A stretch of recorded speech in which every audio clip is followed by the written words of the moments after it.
turn Troy on to a guy who has one of the original pickup trucks, like parts running truck. So we're hoping that we can go take a look at it and maybe bring it home. Troy's going to get on the phone with the guy now and see if we can come take a look at it. Just leave it original, park it out front. Yep, it'd be cool to be riding around in that thing. People see it and associate it, so yeah. We've got a bike. Yep. He said how many minutes? All right. 15. 15, yep. All right, let's go to it. All right.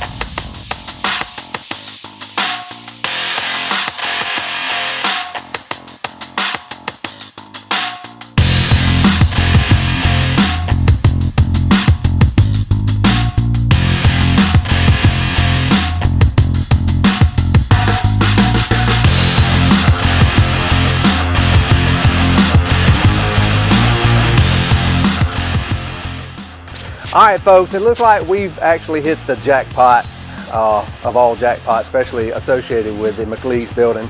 I would consider this probably to be the holy grail for the McLees building. We have actually come across the original pickup truck for the shop back when it was in its heyday. Truck number one. Truck number one. And we'll get around here in a little while and show you those little details. This is a 64 Chevrolet. It's a little half-ton pickup truck. I'm assuming that they use it to run parts and errands for the shop. There was a tremendous amount of these things as far as wreckers and you know, the tow truck part of it. But they did have a few pickup trucks that were runners. You know, it's just a little original 6-cylinder, nothing fancy, nothing powerful, but it got them to where they needed to be. Some of the neat features about this truck is the fact that it's got this grill guard that has actually done its job. I mean, the grill is perfect under there.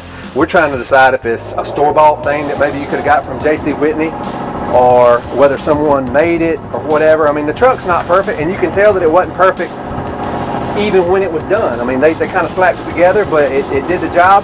And the neat thing about this truck is you see this lettering. Now, right now, that's all the rage. I mean, everybody's trying to build these old garage trucks and they're making up garages and stuff, which is very, very cool. But this is the kind of stuff that has come from. This is the original deal. They're trying to duplicate this. Exactly. This is original. Exactly.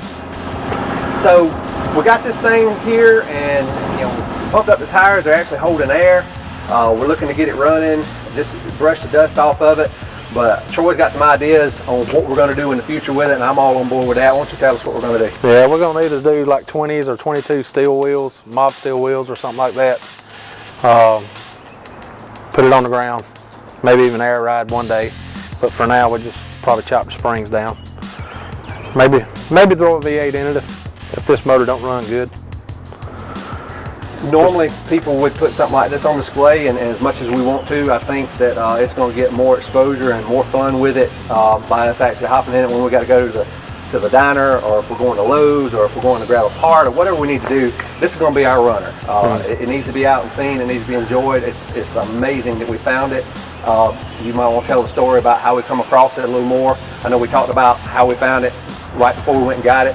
We've just got them here and kind of getting them shook out and maybe able to explain a little bit more. Well, this thing was offered to a friend of mine, Jason Rumsey, and Jason had already acquired one from him, and he decided he didn't want this one, and he gave me a call and told me that it was available. So we called Mr. McLees, went over and took a look at it, and we just had to have it. It needs to be here at this shop. That's where it belongs. Most definitely that, and it's amazing at how well kept. I mean, although it has some little rust pots kicking out on it, the seat is I mean, this is a perfect driver. It's in good shape. It is in really good shape. I'd like to put some disc brakes on it, maybe power steering, make it a good driver. Yep. you know, safe and dependable. It needs to be dependable. And here's the one that we were talking about a while ago. Now I'm not real sure what that means. You might, but all I know is they had their trucks numbered, and this was number 1. I'm sure this is not their first truck, right? Because it's too late of a year model to be their first truck. Because they started business in 1919. Yep. And this is a '64, so I guess this is when they started getting their big fleet, and this might have been the number 1 truck of that large fleet. But it's got their standard colors, the gold or yellow, however you want to call it, the turquoise, the green, the white. I mean, all of it is very, very busy. And like Mr. Shirley had told us in a previous interview, he wanted people to know who these folks were. When they pull up behind them in a red light, the booms and all were painted that teal or turquoise green. They wanted to make a statement, and I believe that they certainly did. When we got over to look at this truck, he actually had another car over there that he got to telling us about, and it was Cecil's? It was Cecil. Cecil's McLees, which was the original man, right? Yep. 55 olds he bought brand new, and we acquired it the same time we did this. Very lucky to have them, both. Absolutely. And it was sort of a package deal. It wasn't like we had to get both, but you know, as far as Troy and I were concerned, we had to get them both because there's not a whole lot left of what this building and what the garage used to be. So when you run across something like this, there's no option other than to get it and try to preserve it. Now, the truck itself, we're probably going to put a flat clear over it just to protect what's there. Some of the cancer that might be, you know, detrimental to the truck itself, we'll probably go in there and take care of it. But like Troy said, we're going to set it down. We're going to put some big wheels on it, kind of bring it up to our modern day retro look, if that's such a thing, and have a little fun on it, so it'll be eye-catching even on top of that, but yet have the cutting mark of hot rod. But so the other part, we're not going to be able to leave as much because they had actually started on it and never got it finished. They said that they had gotten so busy with it that they just stopped, and then that's kind of where things, you know, just kind of dissipated. But right behind us here is a 55 Oldsmobile 4-door hardtop that it's our understanding that Cecil McLees bought brand new, and he drove it, I guess, until he wasn't driving anymore. The car is super solid. It's got the rocket engine in there. We'll show that here shortly, but I mean, it's skint down to the bare metal, and you can tell that they were probably halfway through, not necessarily a restoration. I don't know that there was a tremendous amount of restoration of 4-doors and stuff like that going on then. They were probably just trying to fix it up and get it painted, but this car will definitely have to be taken back to the bare metal again. The bodywork worked, and I'm sure they just wanted to fix it up for sentimental reasons. Yep. Because, I mean, this was the man that started it all. That's right.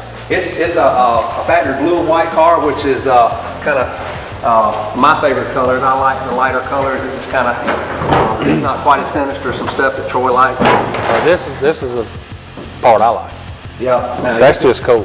You can tell that none of this stuff has been messed with in years. Now, that was another thing. Now, you probably know a little bit better of the story, but it seems like I remember them talking about that they were offered a franchise. Something was going on about air conditionings, under-dash air conditioning. A lot of these cars didn't have air conditioning. Small Cadillac could have come with it, but these particular cars didn't, so it was an add-on. He said that nobody did that. Nobody offered AC back then, and they got hooked up with some company and just said they were super busy with that business, you know, adding the AC on the old cars. And I guess this is one of them, right? And it was my understanding too, and if we're wrong, we're wrong, but I mean, it was so much to take in. We were just like two little kids on candy store running across these things, but it's my understanding that they put the air conditioner in this particular car, and that's what they rode around and tried to do the selling. Yeah. You know, do the sales pitch on it. This was their advertising tools. That's right. That's exactly right. So Mr. McLees, and another part of the story too, that he actually rode around the back of it, and someone would ride him around. So I don't know if that's factual or not, but it's good storytelling material at the very least.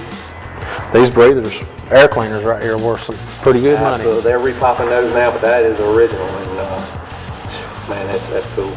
It's got the compressor and all that stuff. It's untouched. Very cool. Another little tidbit that it was brought to our attention by Dennis. Dennis is the guy that comes by here and hangs out with us. He's contributed a lot as well. But the tag on the old is 5 of 87. So it's the first day of May that this car's dropped off here, and this tag is for May. So that kind of leads us to believe that this isn't an accident. This happened on purpose. Yep, that was meant to be, and so that's what we're going with. This car is going to be fixed back up, back baby blue and white.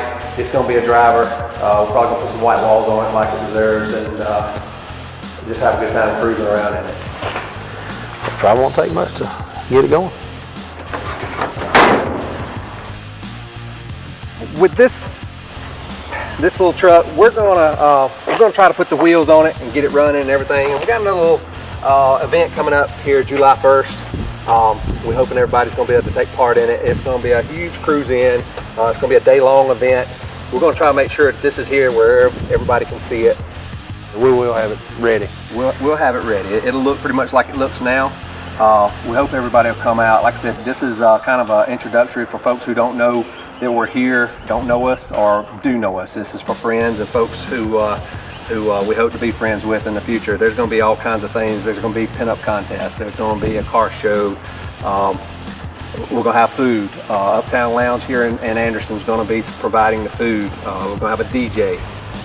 There's going to be a lot of stuff going on, and there'll be a large variety of people here, you know. But it's going to be family friendly, and but I know Hard Knocks is bringing some of their stuff, you know. Bunch of different guys, different car clubs. It should be a huge show.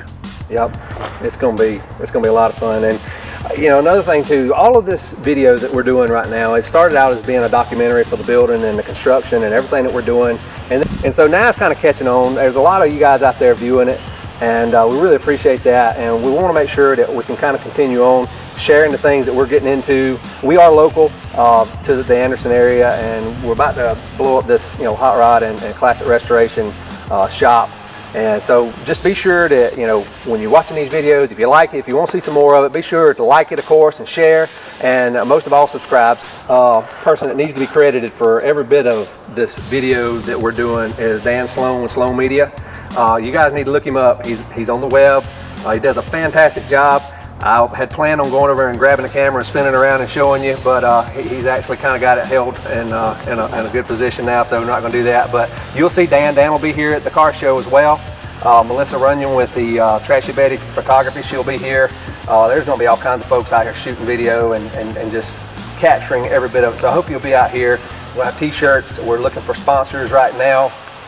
And Troy's been working hard, and he's got a pocket full of them already, so it shouldn't be an issue whatsoever to make sure that everybody has a good time here. We want sponsors and some vendors set up. I mean, we've got a lot of action already, a lot of interested, you know, people in it, but hopefully we'll have a parking lot full. And you know, for the folks who are seeing these videos and stuff, Troy's Camaro is going to be here on site. You can take a good closer look at those twin turbos and those big old deep pretty chrome wheels that he's put together. The 50 Chevrolet that Marshall's got that you've seen in some of the videos as well, it'll be here. My Caddy will be here. Do I now? Your Cadillac. The Cadillac will be here. And then, you know, not to mention, you know, the General Lee. The General Lee will be here. We're going to knock the dust off it a little bit, but a lot of our car circle will be here, and we will make sure that that everybody plays a part in it and brings their favorite toy out to show it off. And like I said, it's going to be an all-day event. It's going to be from around 9-10 o'clock in the morning until late that night. So, you know, come out here. There's going to be food. You'll have an opportunity to eat lunch. EMS will be on site as well to make sure that if you get sick, you can go straight on to the hospital. It's going to be a lot of fun, and we hope to see you here.